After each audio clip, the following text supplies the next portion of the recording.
Good morning, friends. It's Kelly and welcome to my channel. I'm so glad that you stopped by today. And today is my granddaughter's third birthday.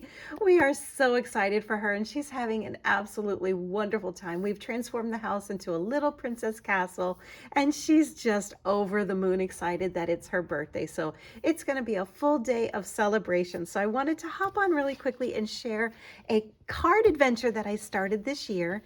And I was inspired by my friend Sheila. She is an absolutely beautiful soul. She's my friend on Instagram and Facebook. And I saw her do this challenge with a couple of her friends last year. And so I enlisted two of mine and I asked a couple of my besties, Jeanette and Barb, I said, would you friends like to give this a try? And they said, absolutely, yes. What time and where do we sign up? So thank you so much for that. And we just jumped on board with doing this quarterly. So it's every couple of months we will try this challenge.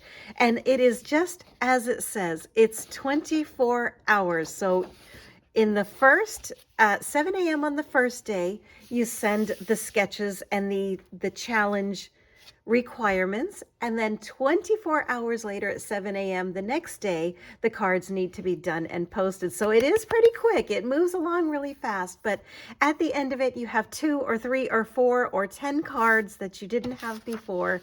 And it's a wonderful way to have cards to add to your stash, or maybe you're missing your mojo or you're stuck in a rut. And this is a really wonderful way to just really get that creativity flowing again. And it's been a lot of fun. So let me jump in. Her challenge, this was from our hostess this month, is Jeanette, was to create 3 cards using these sketches. And the part that I completely missed, I just spaced out and I just didn't even see that it was supposed to be seasonal. So it was the 3 seasons. Choose either spring or summer, fall or winter. I absolutely did not even see that. So all of mine are fall related.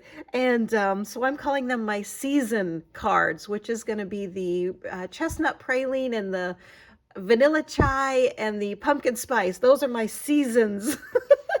But let's get started. And I loved these sketches. They were a lot of fun to work with, and I would not have put these cards together had I not had the sketches. So there you go. It is inspiring.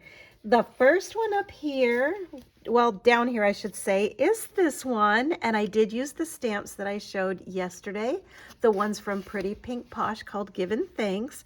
And I just used a scattering of leaves and put it with some leaf background paper. I'm trying to remember the papers that I used, and if I can find them. A lot of them are loose in stacks and in a bin, so I don't have the exact names, but just in case, if I do know, I will link it below. They're usually like crepe paper or Echo Park. I have some, my favorite things, some Lawn Fawn. But what I basically did is I stamped out the images from the set and I die cut those and then I colored them. And the reason why I die cut and then color is too many times I have colored them, I've put the die cut on, I run it through a machine and it slips sideways and I have wasted time. And then I've had to color them all over again. So for me, it works to die cut, stamp, die cut, then color. Okay, I digress. Back to my card. What I did is I took this sketch and I flipped it. So I added the element to the bottom, and where it says the sentiment here, I added it to the top. Whatever works, right? I thought this was more balanced beautifully with him here and the leaves falling down.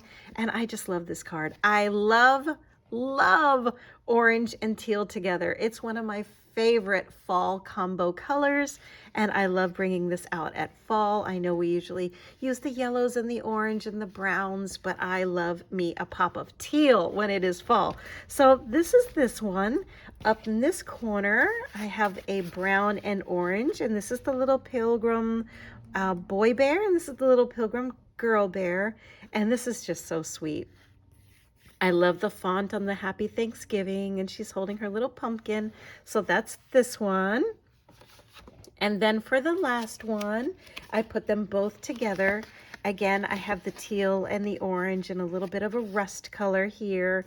And this is a Lawn Fawn paper that I just popped up on some foam. So there's some serious dimension on this card and this one. I love dimension on my cards. It's one of my favorite elements or aspects of card making. If I can pop them up, I will. This is this one. So I added this sentiment here, had some little enamel dots. I think someone had asked me once what those were on a card. I think I mailed it to her, and you can use enamel dots, which just come in the packages. I think I have one here. Okay, like this one really quickly this is from Altenew, and they come in little sets and you just pop them off and use them. Or you can use Nuvo drops and make your own. And they even have clear or white, and you just take a Copic marker and you can color over the top of them. You know, if that was clear, you just color over it and make your own colors, and that way they will match perfectly. But this is the third one, so that one goes there, and there you go. 3 cards that I had made in literally 24 hours. And that part was hard. That was a stretch. We have so much going on here at home. And of course, our hearts are heavy with certain things going on in our family and with our friends and with one of our neighbors. So we are praying a lot. I've been on bended knee, and I had literally 2 hours of sleep last night. So yeah, I probably sound a hot mess right now. And I am already on my second coffee. But yes, we have lots of prayers going out, lots of wishes for our granddaughter. So a lot going on at the same time. But I wanted to share this with you because this is something that if I learned it from a crafter, I hope that I can help you in the same way. And I hope that sharing this with you somehow gets you more inspired. I'm going to leave the link to my blog. If you want to head over to my blog or just do a search for Sandcastle Stamper blogspot.com and put in the 24-hour blueprint, it will show you the last 2 that I've made, and this is the 3rd one. And 9 cards that I've now made by just using a blueprint that was created. And you just take things that you have in the house and just get it done. And now I have 3 more fall cards that I'll be sending out in Happy Mail. And that's it, my friends. Thank you so much for watching. And I will see you in another video very soon. As always, if you could give this a thumbs up. And if you like this content, if you could subscribe to my channel and be part of my crafty family. And I will see you super soon in another video. Thanks for watching, my friends. Bye-bye.